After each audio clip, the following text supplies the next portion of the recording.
Detective Flores, you may now present the evidence to the court. For the Exhibit 1, one deadly weapon with the fingerprint of the plaintiff, Mr. Guevara. Ayon sa salaysay ng biktima, ginamit ito upang takutin siya. Mr. Guevara, would you further explain the relation of this weapon to the incident?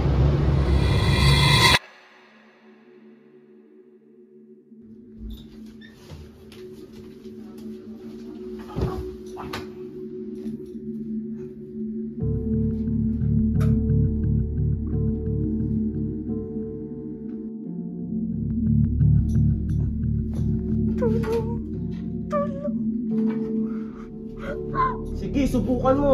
Papatayin kita, sasaksakin kita. Sige, manahimik ka. Tama. Sa akin nga yan. So kailangan kapag may patalim isang tao ay kriminal agad siya? Your Honor, possession of that certain weapon does not prove criminal intent. For all we know, maaaring naging patibong lang to sa aking kliyente. Objection, Your Honor. The weapon has a plaintiff's fingerprint, meaning he used that weapon during the crime. That is the crucial evidence. Objection noted. Detective JD, continue presenting. Your Honor, we have gathered several exhibits to support the complainant's statement. These pieces of evidence establish the occurrence of the crime. Your Honor, I would like to call the complainant, Ms. Damian, on the stand.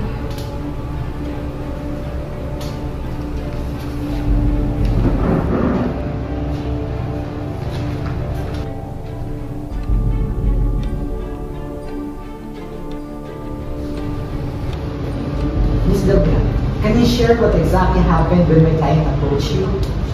Habang naglalakad po ko pauwi sa amin, hindi na po naging maganda yung kutob ko. Pakiramdam ko po, sumusunod na sa akin. Pero hindi ko po yung pinansin dahil akala ko sa dami ng tao, maililigaw ko po siya. Pero natakot po ko eh. Nagambala po ko. Dahil naramdaman ko po ulit siya, simula nung naglakad na po ko sa hindi na masyadong matao na lugar. Pero bigla na lamang po kung hinablot niya. Tapos dinala po kung saan. Ms. Damian, can you specifically state kung paano ginamit ng aking kliyente ang kanyang patalim? Oo, ginamit niya yung patalim na yun. Pero hindi niya ginamit yun para saktan ako. Ginamit niya yun bilang panakot sa akin. Nothing further, Your Honor. Your Honor, for the Exhibit 2, an undergarment of the victim with a blood stain. This corroborates her claim of physical resistance during the assault.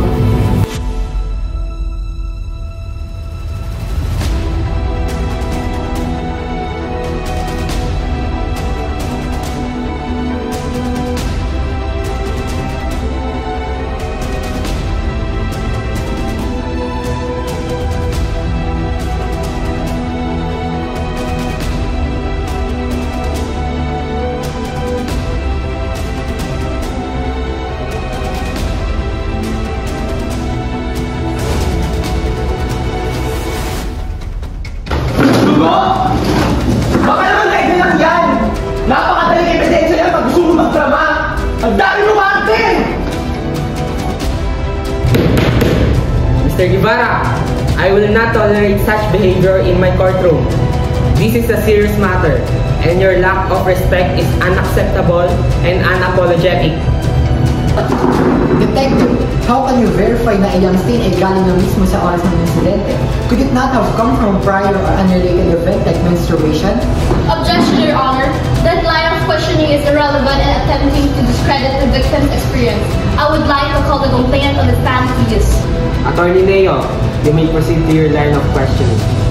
May I remind you that this menstruation that you are referring to doesn't just come and go into the own.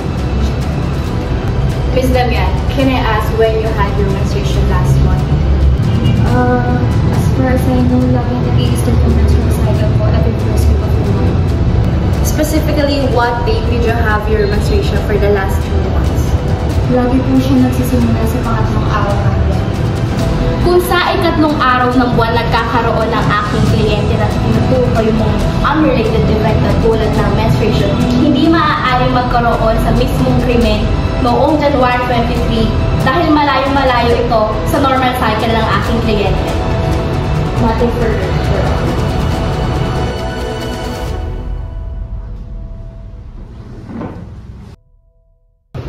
Exhibit number 3 mula kay Dr. Gamitan. Naka-indicate dito na ang biktima ay nagtamo ng several injuries consistent with non-consensual penetration and physical coercion. Your Honor, this is objective medical evidence that validates the victim's statement. Hindi po ito speculative. Your Honor, we will cross-examine the doctor. Injuries don't automatically prove force. Consensual acts could have similar outcomes. That will be addressed in the cross-examination. Dr. Gabitan, in your report, you mentioned that the injuries sustained by the complainant were consistent with force. Maaari mo bang i-expound kung paano mo nasabing consistent with force ang insidente? It is indeed consistent with force.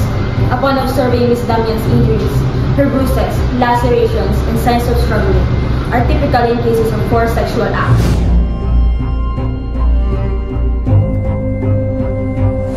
However, possible rin ba ang mga injuries na ito ay dulot ng consensual rough activity? Possible? Yes, but highly unlikely in this case.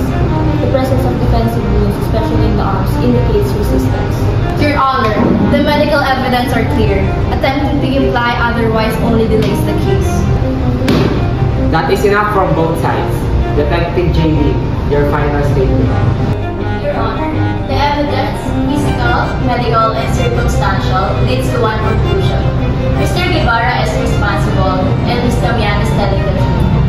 After carefully reviewing the evidence presented, including the testimonies, physical proof, and medical findings, this court finds the defendant, Mr. Thomas Guevara, guilty beyond reasonable doubt of the charges sexual assault and use of force to cause harm.